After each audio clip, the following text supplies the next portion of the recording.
and welcome to the first episode of Deeply Curious of 2019. Woo. My name is Cody Jensen, and joining me in our New York City studio apartment is my wife, Sarah. Hello. We're back. We're back. It's the first episode of 2019. We did it. Also our first episode after a 2 or 3 week break. Listen, December is sort of a blur. We were gone so much. I don't know what happened. We actually had no plans of missing any episodes. Yeah. These shows go up on Tuesday, so we were fully planning on a show coming out on Christmas Day and New Year's Day. Yeah. And I think we might have missed the week before that. I think as we well. did. So we're back after 3 weeks off. Not on purpose. Yeah. So the last episode we did was the episode we were on a plane on the way to London, which may confuse you if you are watching our YouTube channel, because our YouTube selves are in London. Are in London right now. Our YouTube selves are a month behind our podcast selves, and our real selves are actually probably 3 to 4 days ahead of this that you're listening to. Yeah, not on purpose. We didn't mean to be in the future. So our actual bodies are in the future right now. Our podcast bodies are in your ear holes right now. Okay. And our YouTube bodies are still back in December. Yeah. So the last podcast we did was on the plane on the way to London, and we brought our podcast stuff with us, obviously. Yeah. And we had all intentions to record a podcast with our friend Amber while we were in London. Needless to say, didn't happen. That didn't happen. We didn't want to force it. Right. Because we were there to, celebrate and have fun and be on vacation. If the time was right, the time was right. Well, the time was wrong. Yeah. So that didn't happen. Then we came back to New York for 7 days. Mm-hmm. We were crazy busy getting ready for the next trip that 7 days because we were going to be gone for 2 weeks. Yeah. So then we left and we gone for 2 weeks. And skiing. So we had to figure out, how do we pack 2 weeks of clothes plus skiing and everything in a carry-on? It took 7 days to figure it out, honestly. And then we took our podcast gear with us to Oklahoma, and we had more intentions of recording a podcast with our friend Josh, with our friend Nick, and with Amber, since we didn't get to in London. Yeah. And again, didn't happen. We were having way too much fun. The timing was all wrong. Yeah. It didn't happen. Then we went to our hometown of Enid.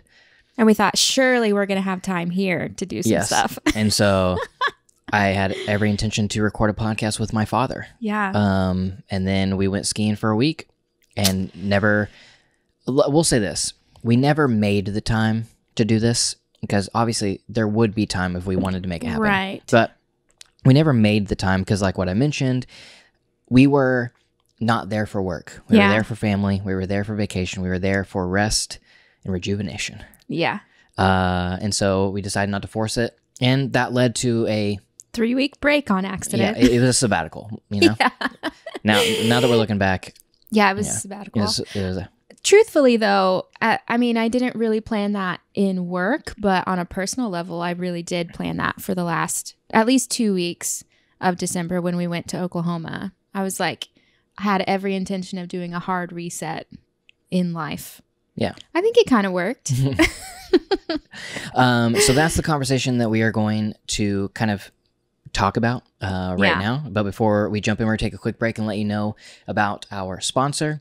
B&H Photo Video is a huge technology, photo, video, all of your visual and audio, pro camera, gear, all the things, All the things.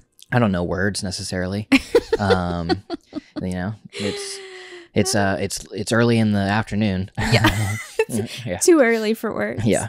So, but we do very much appreciate our friends over at B&H Photo Video. You can go to bandh.com to check out all of your photo, video, pro audio needs, also other electronic items, miscellaneous. Yeah, miscellaneous. Do you pronounce the C in miscellaneous? I don't. There's You a C just in didn't. There. No, I did. I said a miscellaneous, and like a hard C in there. But No, I was doing it's that just more facetiously. miscellaneous. But yeah. And then I was like, wait, are you actually supposed to pronounce the C in No, miscellaneous? because English language is weird.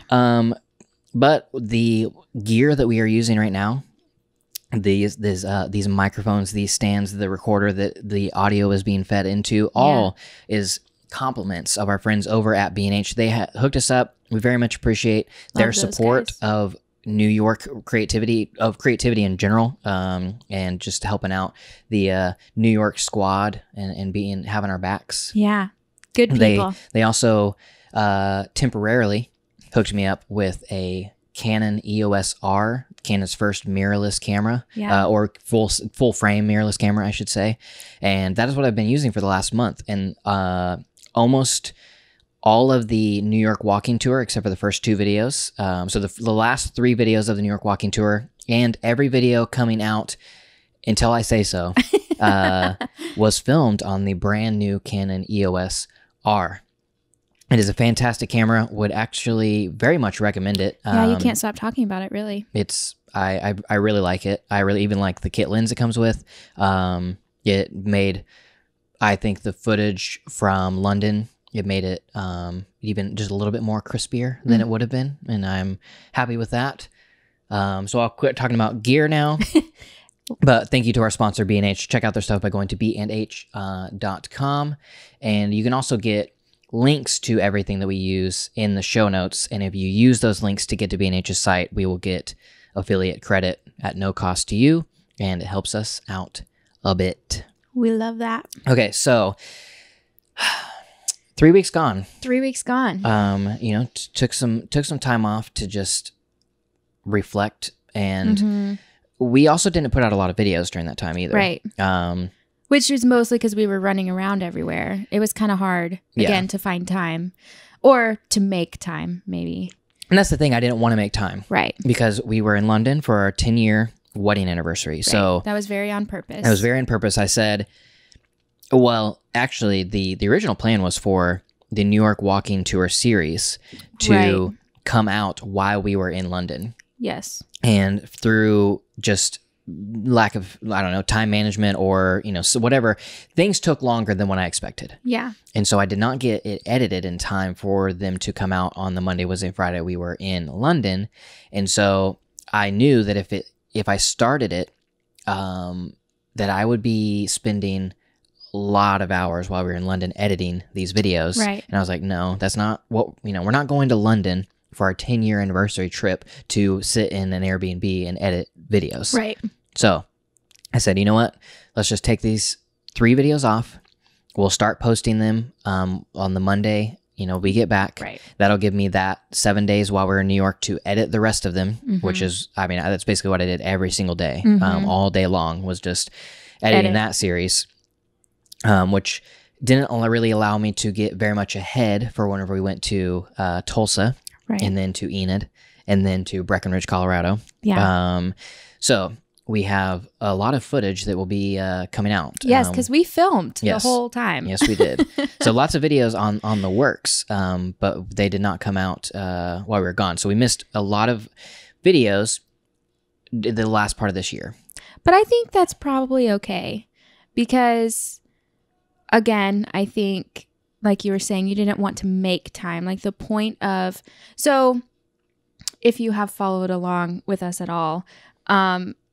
Cody has been out of New York twice. You traveled for work.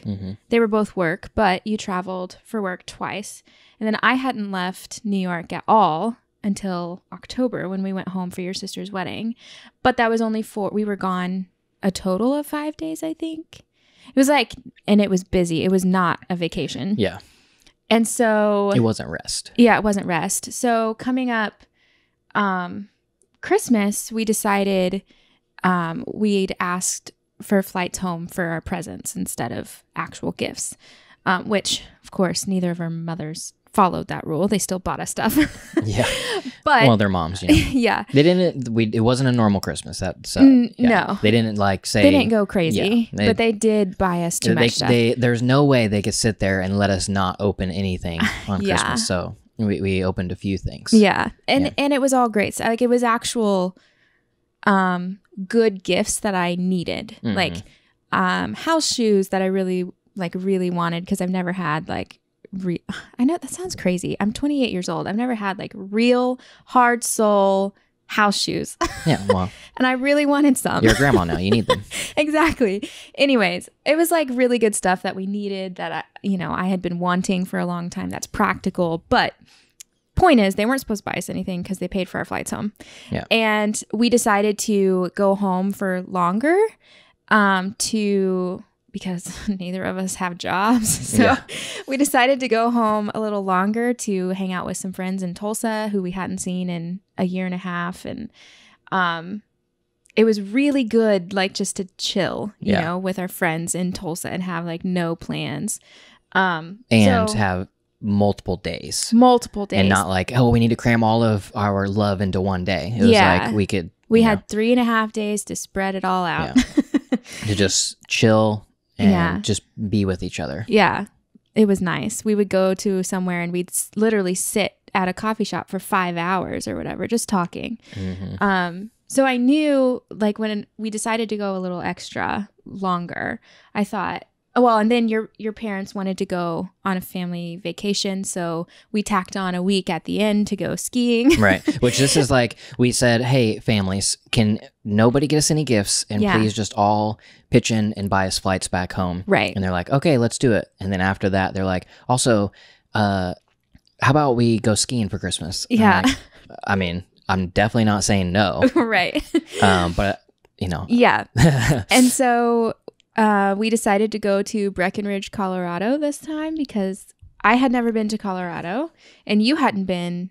Your family went skiing in Colorado one time. Yeah. Your family's a big skiing. Well, I wouldn't say not big, but that's like we've been like your 5 family times. Vacation is skiing. Well, because I grew up at my parents owned a water park, right? And I have never one time been on a summer vacation. Right. With my family. Which is insane to me.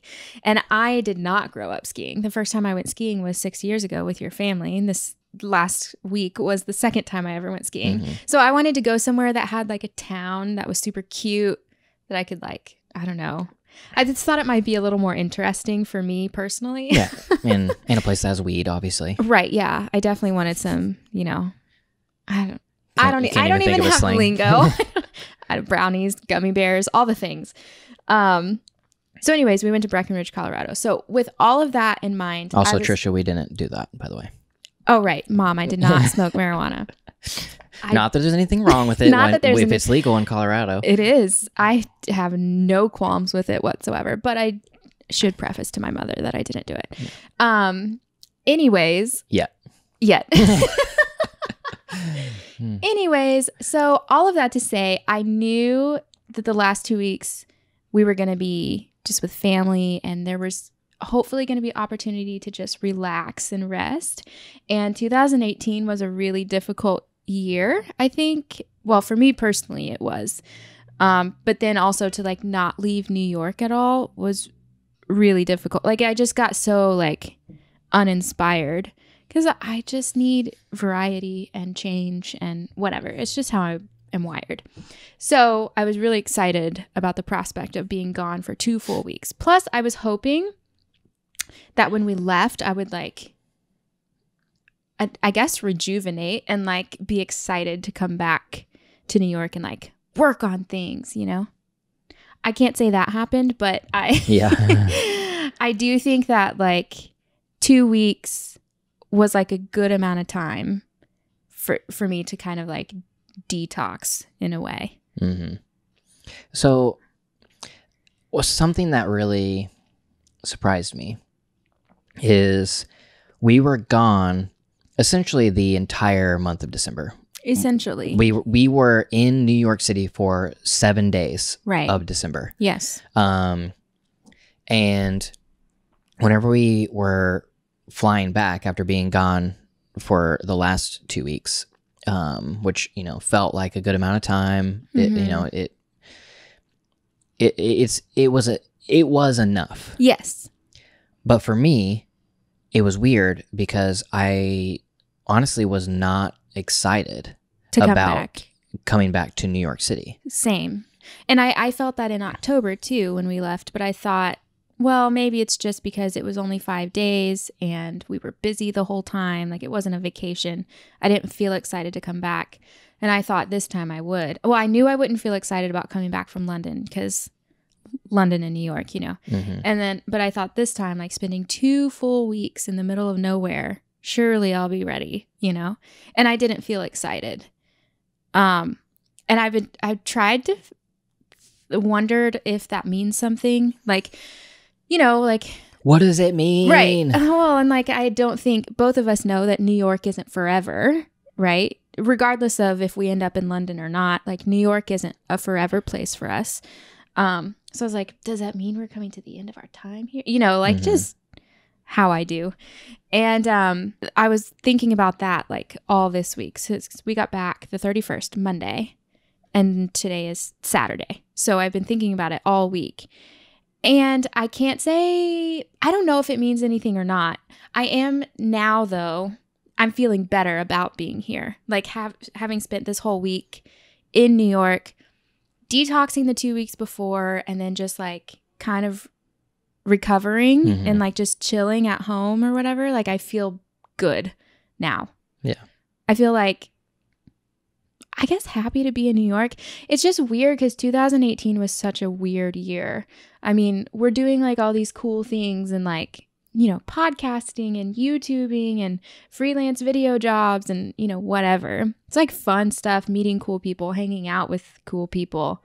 But, like, underneath all of that has been, for me, just, like, a lot of stress because transition isn't, like, always easy, you know, and, like, making money isn't always easy. And, like, it's exhausting because New York costs so much that you have to make even more.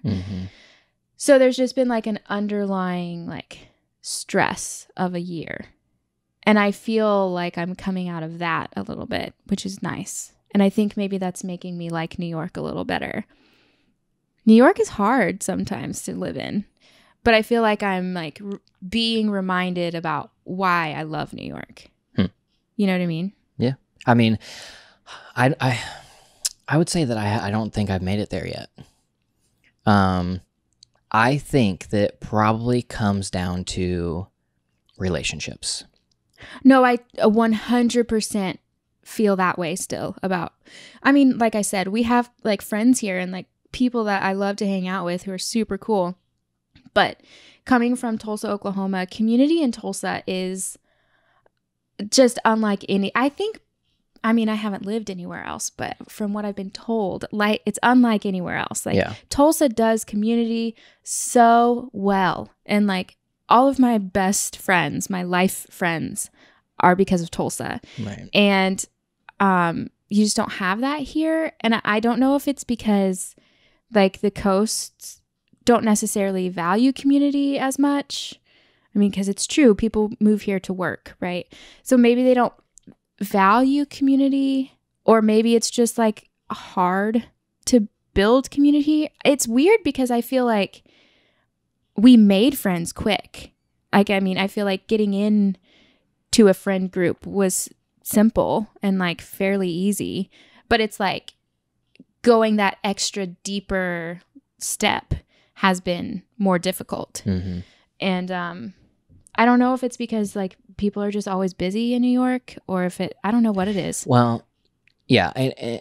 To emphasize on the Tulsa community part, I can think of probably at least 5 people right off the top of my head that moved away from Tulsa and moved to New York specifically. A couple of them, like, I can name 2 immediately, and then some other people who moved around the country to other places, who all came back to Tulsa after between a year and 5 years, and all specifically said that they came back because of community, or that was a part of their decision, or said something along the lines of that they could not find community right elsewhere like you can in Tulsa. Right. And I don't know if that has to do with Tulsa specifically, Midwest, smaller cities versus, you know, just a huge city, that type of thing. But coming into New York and forming, you know, my opinions, I guess, would be, I think in New York, we just have to be way more intentional. And not Right. that you don't have to be intentional other places to build community, Right. but because you're in a smaller spot and because our community was built around church, Mm-hmm. one, that makes it where you see the same people Right. every week. There's a reason you are Right. seeing It's them. like you're going to the same spot. same spot every single week, and you're seeing them. You know, it goes from like you introduce yourself and you're like, oh yeah, I remember you from last week type thing, Yeah. to like starting a conversation, and then Right. that just keeps going, and then you live in a smaller city, and so you actually see each other around, Mm-hmm. and there's only so many things you can do, and so if you invite those people, you know, it's like easy to, you know, just what Right. it's just the convenience of small, I Proximity. guess. Yes. Yeah. I think that's it, is that in a smaller city, proximity is easier. Yeah.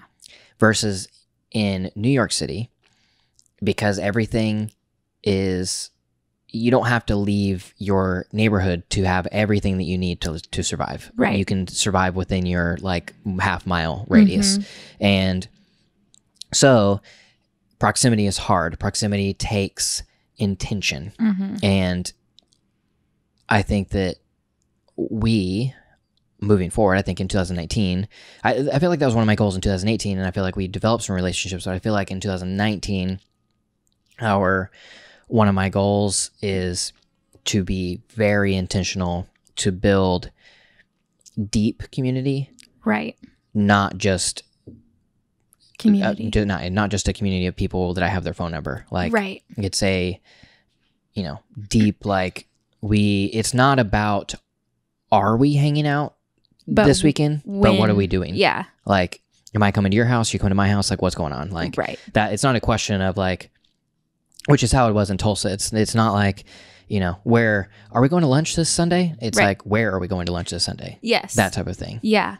Yeah. I definitely feel that. I don't know. I just don't know how long I would want to stay in New York without building that. Yeah. Like, I think New York is really cool and I love it, but I mean, it's not all of my life. And so I feel like it's not worth staying here to me unless I can build that, Yeah. you know? And that's what I was thinking. That's what I've been thinking, Mm-hmm. is New York City is an amazing place. Mm-hmm. But like we've said this many times, that people make the place. Right. And so the place, it can only be a surrogate for, you know, the excitement and deepness of relationship Right. for so long. Mm-hmm. And I think for me, New York it's ran its course in being able to sustain me by Just as a itself. city. Just as a city of like, I can go to New York City and it Right. gives me everything that I need. You know, it gives me all Right. my energy and all of the, you know, whatever I need. Inspirations Yeah, inspiration and all that type of stuff.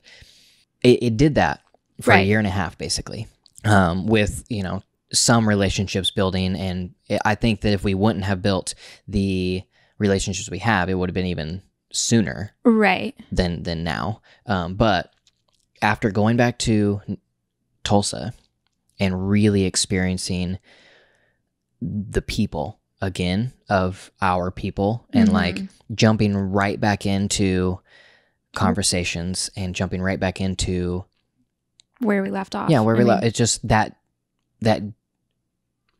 it's just that deep knowing mhm. of each other and deep care of Mhm. each other, that it's like, well, of course I'm not going to be homesick for a place that only has my apartment and like Right. you know, buildings. Right. It's like there's, you know, we have a few friends here, but we haven't made it through that threshold that we have with our life people. Right. You know, and so it's like, I guess that I'm just processing out loud, just kind of how I've been feeling of like, I'm not homesick for, Right. like I'm more It's- homesick for the 4 days we were in Tulsa right now, Right. than I, you know, And it's was the entire interesting time. because I never want to move back to Tulsa. Right. I can't say never because Tulsa is a great city. I now being away from it, I have that perspective now. Like I would never have said that. Like when I lived there, I was ready to get out. I had lots of Tulsa FOMO whenever we were in Tulsa, and we were going around to all these amazing new like restaurants and stores. They're definitely getting some new stuff that's amazing. The huge new park that is like world class, and just like gosh, seeing all of this stuff that has been built within the last year and a half. I'm like, why wasn't this here when I was here? It's like, not that there wasn't a bunch of cool stuff that came in while we were there, because Tulsa completely changed while we were there. Right. But then it was like all of this stuff on top of that. Yeah. It's like just a, it's a great, it's a punch in the face. Yeah. It's a great place to live. The thing for me is that I'm just from Oklahoma. I don't want to live in my home state forever. Right. You know, there's that whole thing, but also I really like not being landlocked, and I don't want to go back to that lightly, you know? Yeah. But that being said, I loved being in Tulsa and I know being somewhere is different than living somewhere, right? And I think that's the thing that's crazy to me, is that like before moving to New York, I swore, I still a little bit do, that a place can be just as much of a calling or a passion or whatever as a job can. I think that you can feel just as passionate about that you belong in a certain city as you do about I belong in this job or whatever. But with that being said, it is amazing to me how much the city doesn't matter if you don't have friends there. Like the city, it just is completely different living there than visiting. And New York is so cool and so inspirational. But once you live here for a long time and like, you know, you still, for me, you have friends, but not deep connection. It's shallow a little bit. And like the city starts to feel a little shallow. And I don't say that lightly, because I very much respect like the friendships that we've made and the community that we have found, and the connections that New York brings you is amazing. But it's just different because everybody is so busy. So it feels like, and maybe that's just it. Maybe it's that I just don't know how to foster community in New York because it's so different than Tulsa, you know? Yeah. I don't know. But I definitely think like that's a major thing in 2019, that like I don't want to go a whole year again without having somebody that I can text or call and not feel like I'm bothering them, you know? And I mean, I would say we've gotten to that point. No, that's a personal thing. Yeah. That's not on anybody else. That's like, I have like Amber, Michelle, like I have a few people from Tulsa that I literally can text, and like I don't feel, because we've gotten to that place. So like I don't feel any like apprehension, but that's like a personal thing. And I don't feel like I've gotten there with like my friends yet. Yeah. I mean, it basically, it's to that point where they're family.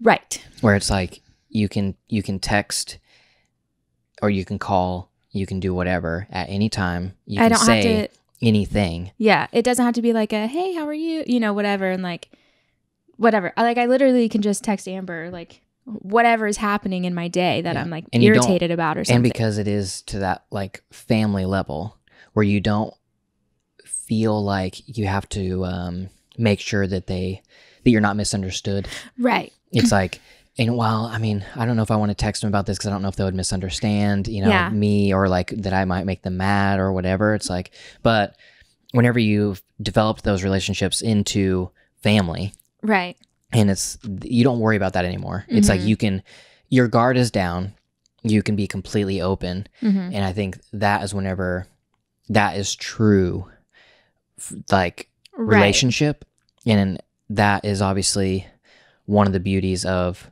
marriage, but also your partner can't be everything. Like you can't, you know, there's no way that one other person can completely replace all relationships. I'm sorry, you're not enough for me. Cheers. And so it's like, anyways, yeah, I think, all of that to say, all of this rant, I guess, I don't know, is really just being open about where I'm at Yeah. that I love New York. Yeah. I love London. I, love travel. Mm-hmm.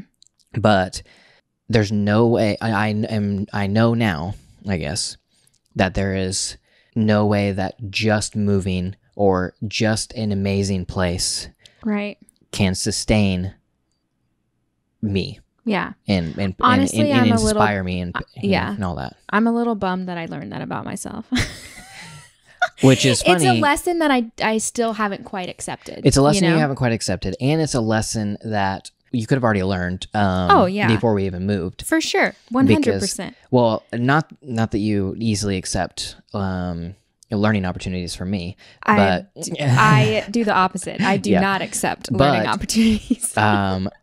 Your most trusted mentor also impressed upon you I know this lesson, and I didn't believe it. You fully reject it. I did. I don't reject it now, not fully. Yeah. No, I think because I don't think it's a blanket statement, and that's why I'm apprehensive. I'm apprehensive to say it as a blanket statement, as this is true 100%, but because I, for a long time in my life, had no idea what I wanted to do with my life. Didn't know, my calling. I don't even know what other people call it, but, quote unquote, calling. Your purpose. Whatever. Passion. Yeah. I had no idea what it was. Or maybe I did know what I wanted, but thought I couldn't do it. All those things. But I always I felt very confident in that I didn't belong in Oklahoma. I don't belong here. Yeah, that's the only thing that I just knew with every fiber of me. I knew that I did not belong in Oklahoma. And I still think that. I think Tulsa, if I was going to live in Oklahoma, Tulsa would be the only place I would live. But I still think that the Midwest isn't necessarily for me. Mm-hmm. So I do, on some level, still believe that you can belong in a certain part of the world just as much as you can belong to a certain career. But that being said, I think the difference, or the defining thing, is not looking for your purpose, not looking for your reason to be alive in any one thing. It can't be, or any one person. That's what I mean. It can't be in New York City. It can't be in your job. It can't be in your spouse or partner or whatever. You do not exist for any one thing. You know what I mean? And so I think that's where the difference is, maybe. It's sure, you can belong in New York, but you are not who you are because of New York. Does that make sense? Yeah. I'm really just talking this out right now. Yeah. But and what you were saying kind of it reminded me that the whole reason I was talking about the places and learning these lessons was because coming around back to that, being in Tulsa for those days and being with our people, and part of the problem is that none of them really live there anymore. We were all back for the holidays, so it had nothing really to do with Tulsa and everything to do with the people who were there. And most of them don't live there, except for a couple of them don't live there anymore. And so even if I was to move back, I would have the same feelings, which brings me to the point of that I feel like I would rather live in a city that is okay with the people that I want to do life with, right, versus live in a amazing city with nobody. Yeah, I totally understand what you're saying. I think that brings into question, is it all about, this is a whole different conversation, I think, but is it all about your happiness? Kind of. Is it all about, although, I mean, I feel like we're happier with our people versus a city with nobody. So not that, you know what I'm saying? Yeah. So I don't know, but I guess what I'm saying is, do you make decisions just based on your own happiness or based on the collective group? You know what I mean? that question seems unrelated to this conversation. No, it's about where are you choosing to live? Yeah. Are you choosing to live because like you love a city even though none of your people are there? Or are you going to choose a city where all of your people are, but that you don't necessarily love? But I guess which one of those is making a decision for a group? Because they're Well, both living in a place that you don't love for other people. But you would be choosing that place because you love people more. I know than the that's place. what I just said. I guess it's kind of the same. Yeah. But my immediate thought was like, oh, but then I'm not making a decision based on me, but on other people. Well, I think you are. Yeah. I mean, I think both of them are decisions because life is short. Yeah. You know, it's like, why spend your time and, you know, miserable, or why spend your, I'm not saying that we're miserable. I'm just stating that, you know, it's like, why do things that make you unhappy, or why do things that don't fulfill you? Like, why do things that don't bring you joy? It's like, there's no point. Right. In the grand scheme. Correct. You have to do things you don't enjoy Obviously, every day to... You're not going to be 100% happy all the time. Well, but there's a difference between being overall happy and having to do something at work that you don't want to do, or having to do something for work that you don't necessarily want to do. Is made up of all dream you still scenarios. Have to file, and you still have to like, email and crap. Yeah, I mean, even at home, it's like you still have to clean the toilet. Nobody's passion is cleaning the toilet. Well, you don't know that. Well, I think that even people who their career is cleaning toilets, they make... If they're fulfilled in it, it's not about making sure the toilet's clean. There's a bigger picture there. Right. They have made a larger story around why they're cleaning the toilet. Right. And which brings them fulfillment is, whatever the reasoning is. Anyways. We all know that, yeah. Sure we do. Well, the two of us know that. Yeah. What was I saying? You were saying that you feel like you would rather live in a city with your people that you don't love versus but that's a city with nobody. But I was responding to you though. Oh, because I said choosing your own happiness versus the group's. Yeah, I guess life is short. But I think I do think it's kind of the same because you are choosing your own happiness to be with people. Yeah, and so that it like comes to the question, or I guess where we're at of. I guess, would you, this is just you and I talking, just, yes. Would you rather, let's say. I feel nervous all of a sudden. Go ahead. Let's say all of, our family people, our family. Yeah. That all 6 or whatever, how many ever people it is, they all move back to Tulsa, make it even more specific. Like, that it's a place that you don't necessarily want to be. Right. They were all there, and we're here in our current state. Yeah. It's like, what would you rather have? Would you rather be in New York City, or would you rather be living a life surrounded by people that you love? I think a lot of things are happening in my brain right now. I think I want to quickly and immediately say, obviously, people. Because I do feel that on one level.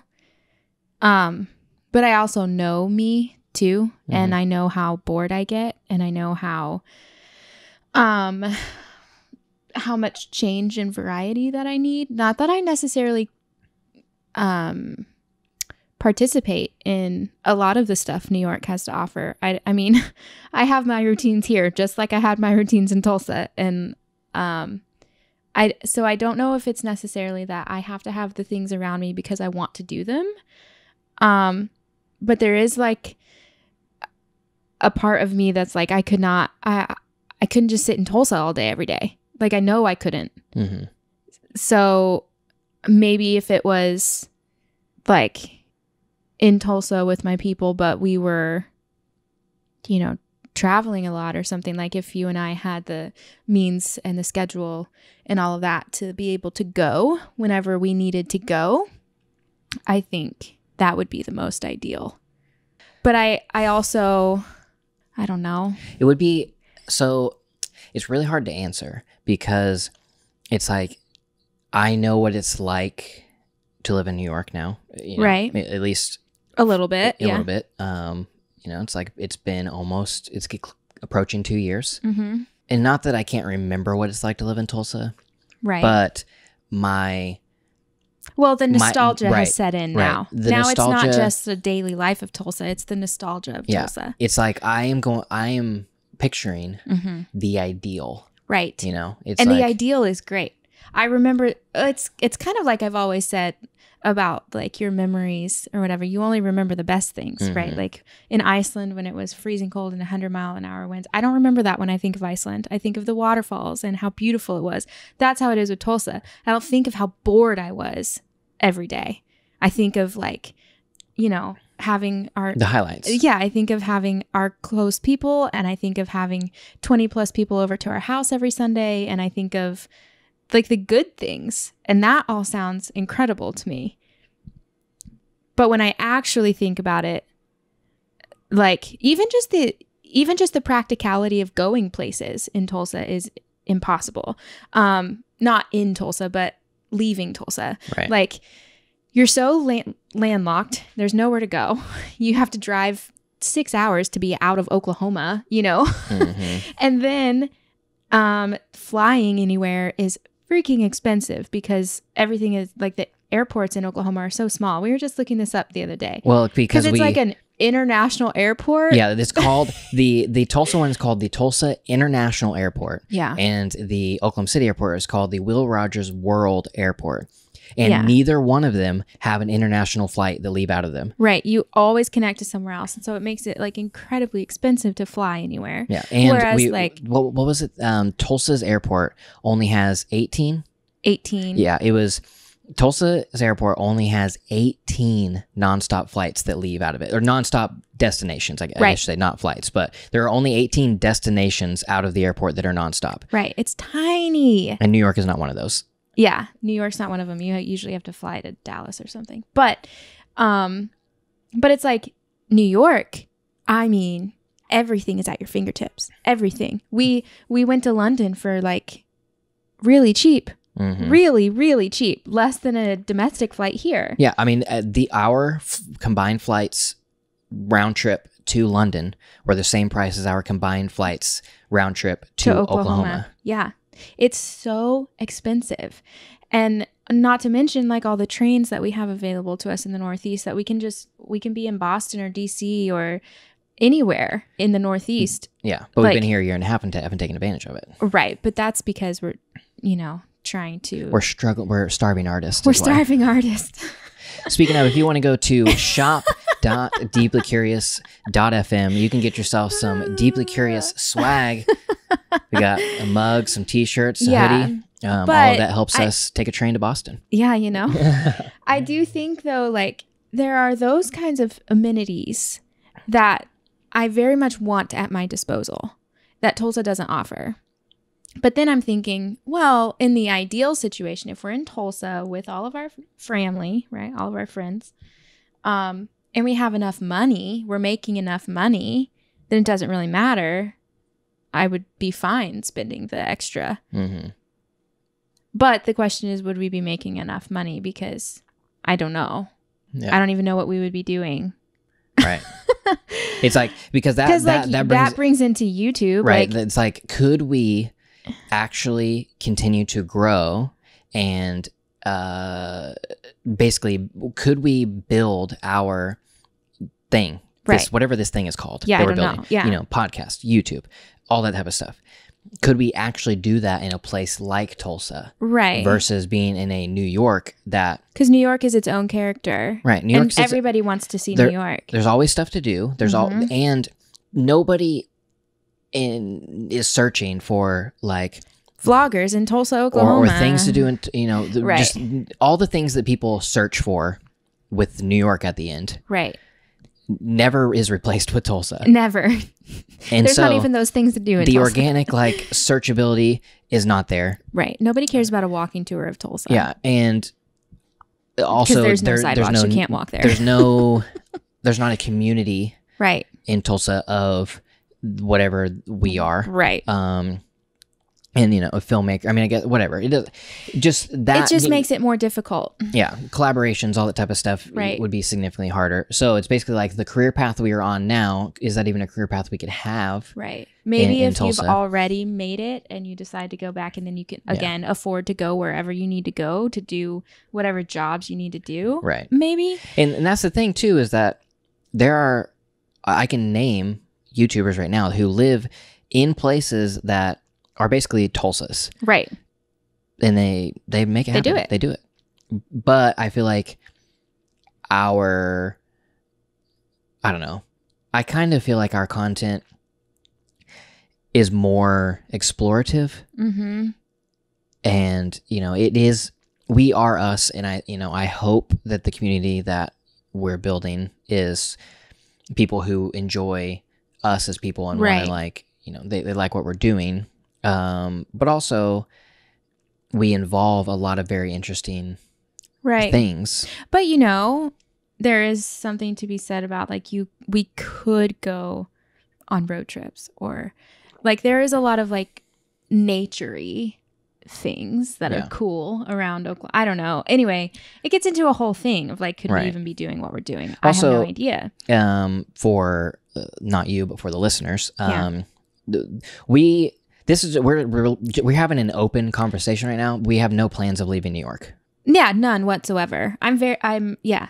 This is not, this isn't a life crisis or anything. No. It's I mean, these are thoughts we're legitimately having. Right. Cause I think everybody gets to that point in New York. I think at least everybody I've talked to, but I basically just saying like, don't leave this podcast thinking like we're like, doing?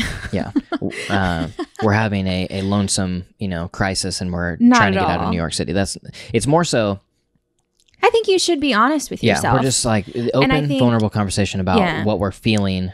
There's something I said a while ago that I was actually planning on writing about, but I'll just say it here.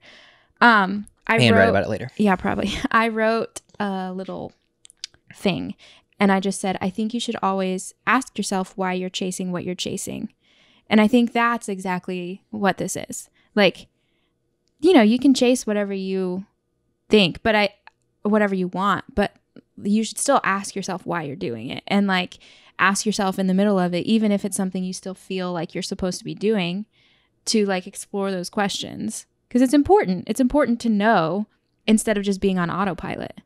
I think that's kind of what this conversation is. Like, I don't want to be on autopilot for anything. I mean, we are very lucky in the fact that we have been here for as long as we have and haven't had to get full-time jobs or anything like that. And I just think we should continue asking ourselves, like, is this what we're supposed to be doing?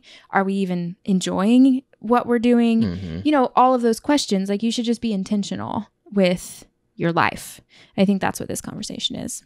It's just like asking, why are we doing this? And do we still want to be doing this? Because at any point we can change it.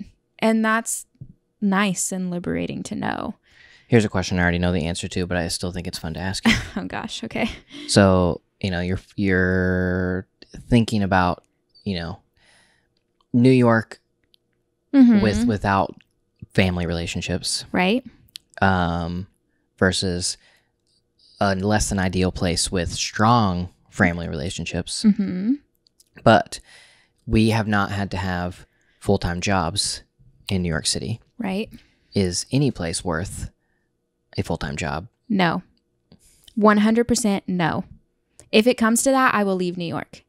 And the only reason I say that so confidently is because I had a full-time job, and there's nothing. I had a full-time desk job. Right. Let me clarify. It's not a full-time. We have full-time jobs. It's just we don't necessarily get paid full-time. And for clarification for, listeners, I guess, a full-time job for money. Trading time for money. 40 hours a week for a paycheck every 2. Yeah. With, there's no passion behind it. Desk job. I had that for a really long time, and I hated myself, and I will do whatever I need to not go back to that. Which is hard because, you're sitting in New York with New York bills, and it's really hard to like build something from nothing here unless you have some sort of support. And I mean, we came with a savings account, but we're done with that. Like, you know, I'm not spending any more out of that, or at least I don't want to, you know. I mean, it's to the point where we can't. Well, you say that, but that makes it sound like there's $0, and there's not $0. But there is my zero. Your zero, and that's what. This is a good money tip for everybody. Pick a number that you're comfortable with having in savings and call that zero. That's what we've done since day one. Yeah. So we have never been below a certain number. Yeah, when we were in our young 20s, it was $1,000. Right. $1,000 was zero. Never went below 1,000. Right. You know, and now that we're almost 30, it's 10,000. Right. So it's like there's just a certain there's zero. a certain number, and we call it zero. But just FYI, we're fine. You know, we're doing okay.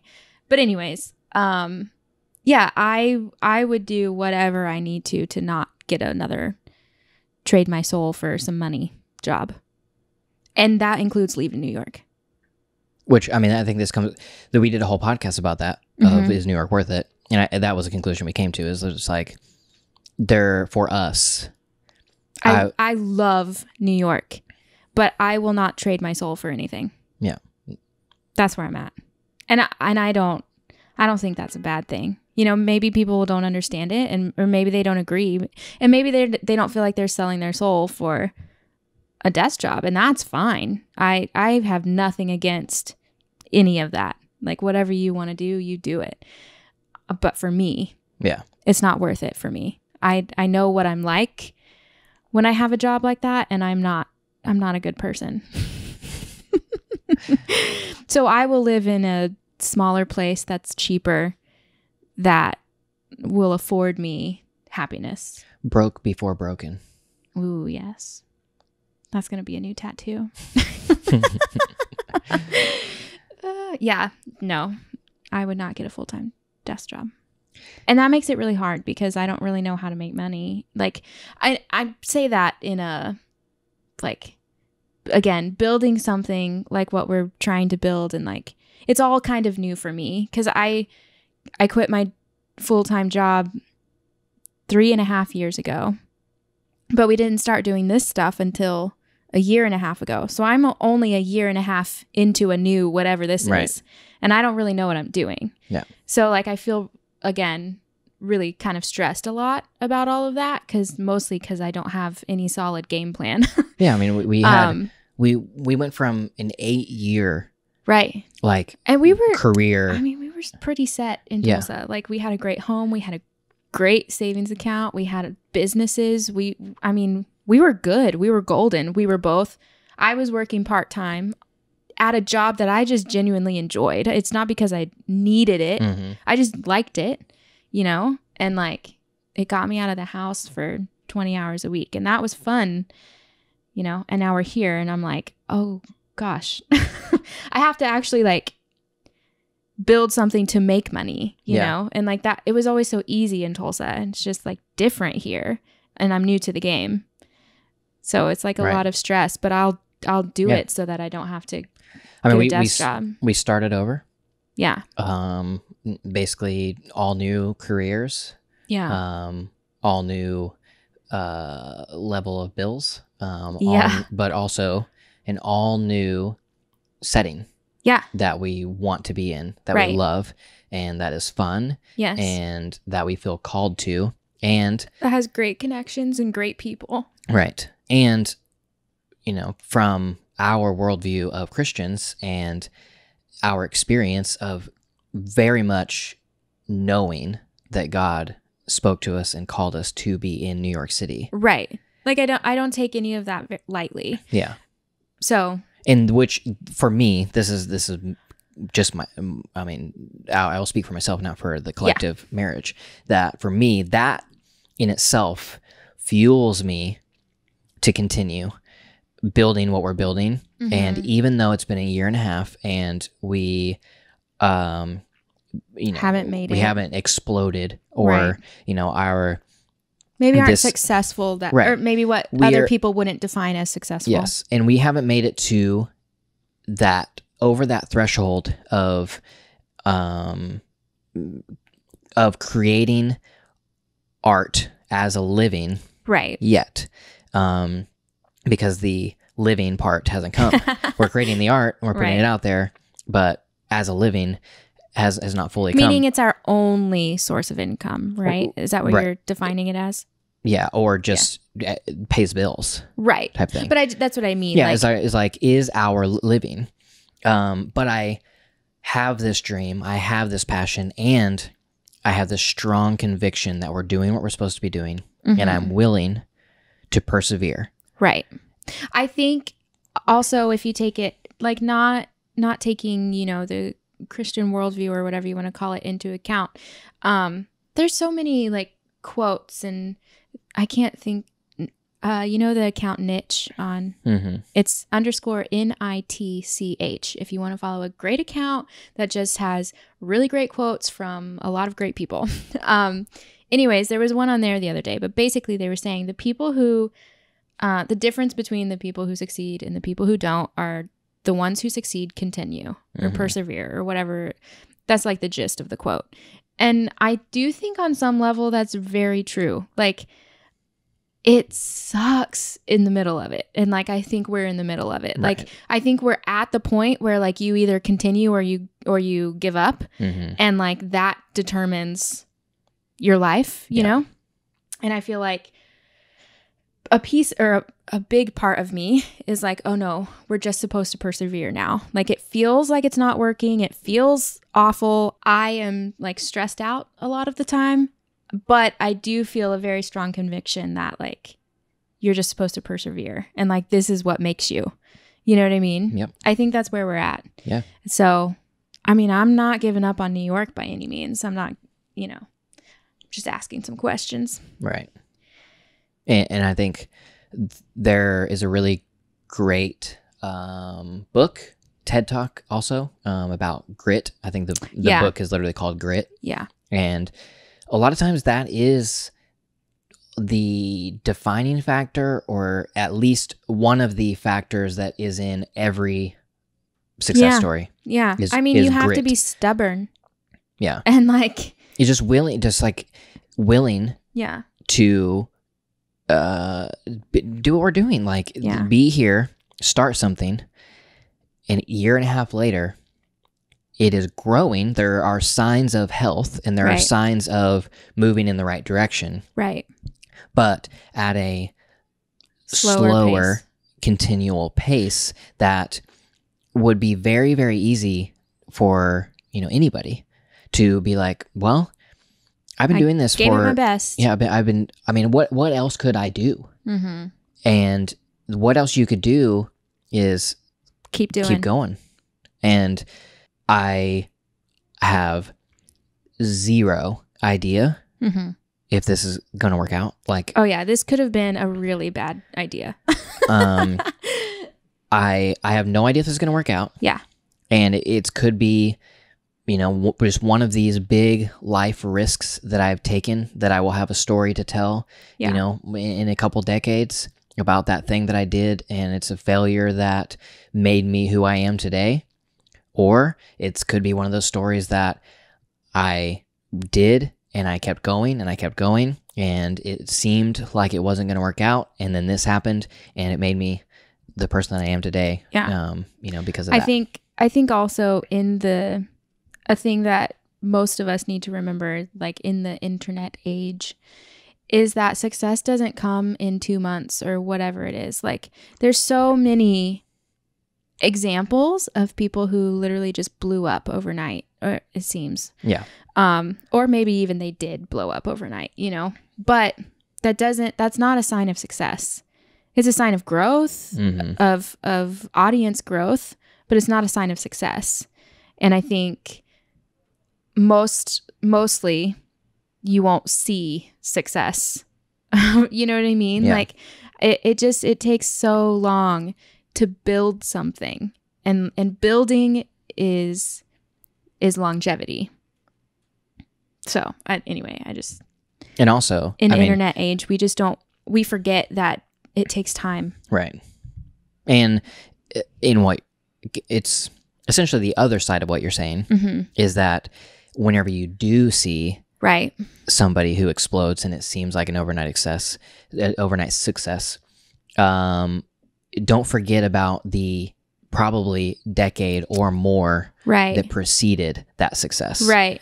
You Like know? you only see what the internet shows you. Right. Right. It's like even people, I'm just going to use our story as an example, because there are people who look at us and think about like, they view us as a success. Right. And, you're to, X number of subscribers and it only took you that long, like, Right. whatever.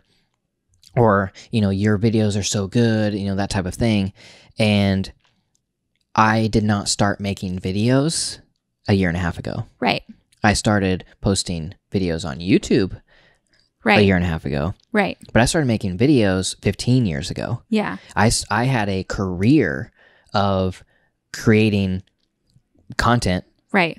not for the internet, Yeah. for 8 years, where I was a creative director, learning and developing my taste and my skills and my abilities Right. to be, and building businesses from scratch, learning all those skills that it takes to be an entrepreneur over the course of my entire life, learning those from my dad, learning those from personal experience, learning those from mentors, to the point where a year and a half ago, I could move here with all of the skills necessary to not even have an ounce of anxiety about doing what Starting I'm doing. A thing. Yeah. Because I already know I have the life experience and I know I have the skills to start Right. doing what I'm doing now. And, if you were to translate that into, let's say in this year and a half, we would have exploded. And, we have, what generally is deemed as a successful, number. Most people would be like, oh my gosh, they did that in a year and a half. It's like, no. Right. We did that in 15 years. Right. It's just you only saw the last year and a half. Right. Yeah. It's completely different. It's hard to remember all of that. Like, Right. especially when you're in the middle of it, it feels like it sucks and it feels like it's not working and whatever. But I mean, you never actually see the whole picture Right. on the internet. That's also another thing, about people have asked like about our apartment, obviously our apartment tour video is like Right. the catalyst of our YouTube channel. And people asked like, well, how long did it take you to, build your apartment? And it's like, well, Technically. it only took like a month, Yeah. but if it also took 10 years, Right. because I have owned and sold and remodeled-ish, and decorated and done all that stuff to my homes, Right. plural, that I've Right. moved from over the last decade. That I've owned a few of them, and I've like remodeled things and I've installed things and I've learned like how to run wires and do, we've learned how to walk into a space and like understand like, oh, okay, this isn't going to work in this space, so we need to do this instead. Yeah. Anyways, just another point that Right. yes, it only took me a month basically to build out this apartment, but at the same time, it took me 10 years and a month to learn the skills to do it, to walk into this place and make it the place that it is. Right. And only it took me a month. Yeah. Because I built my taste and I built my skills and I built my abilities, which are skills, over the last, years, Yeah. to be able to do that. So this conversation went from, I guess, Different questioning things. Yeah. Questioning New York. Basically it started with people or place, Yeah. and now on to Which is funny because it wasn't even the intended conversation. No. The intended conversation was, we're back. It's 2019. Let's talk about what we want for 2019. I had a whole goals magazine I was going to tell you about. Oh, well. Yep. Next time. So yeah, that we'll go ahead and wrap it up there before we get on Another tangent. some more tangents. I am very sad that we were not able to do some of these guest episodes Yeah. that we were wanting to do while we were gone. So I've been thinking, I've been devising, I've been planning over the last week of how I can make those happen from a distance. Because I had some conversations that I really did want to have, specific conversations that I feel like I want to have on the podcast, but I want these other voices to be a part of them. So I'm going to try to make those happen, even if it is a, kind of Skyping people in type thing, but we have to figure out our audio quality. Yes. So, all that to say, we do have some 2019 plans. Yeah. And I am excited to get back into the swing of things and, see what happens. Yeah. Thank you guys for listening. Thank you guys for being just awesome people and listening this far into the podcast. You guys are our true fans, I guess. MVPs. Yeah. The community that we are trying to build, you are it. You did it. And we're very, very, very much appreciative of you. As a quick reminder, this podcast is sponsored by B&H Photo Video. Check them out by going to bandh.com. Click on links if you wouldn't mind in the show notes or in the description. The B&H links are affiliate linked. And so if you do purchase something, we'll get a percentage back. It also lets B&H know who sent them so that hopefully we can let them know that this relationship is reciprocal and valuable on not just to us, because it is valuable to us in general, but hopefully we can be of value to them as well. Also, if you want to check out some Deeply Curious merch, you can do so by going to shop.deeplycurious.fm. And a third final thing, since you've made it this far, you do like the show at least to make it this far. So I would love it if you would help us out by just sharing this show with one other person this week. Just let them know what you like about it and, send them a link, whatever, and or review us on iTunes. Leaving great reviews lets iTunes know that people like the show, which lets them know that this is a good show to promote. Yes. And, if you're listening this far, you're the people that I want to be reviewing it. It's true. So thank you guys for listening. We only want those 5 stars. Yeah, exactly. If you don't like the show and you're still listening, well, please thanks for listening this far, but don't come back. Please disregard anything we just said. So yeah, I guess thank you guys again. That's the only thing I know to say. We'll see you on the next episode of Deeply Curious. Cheers. Bye.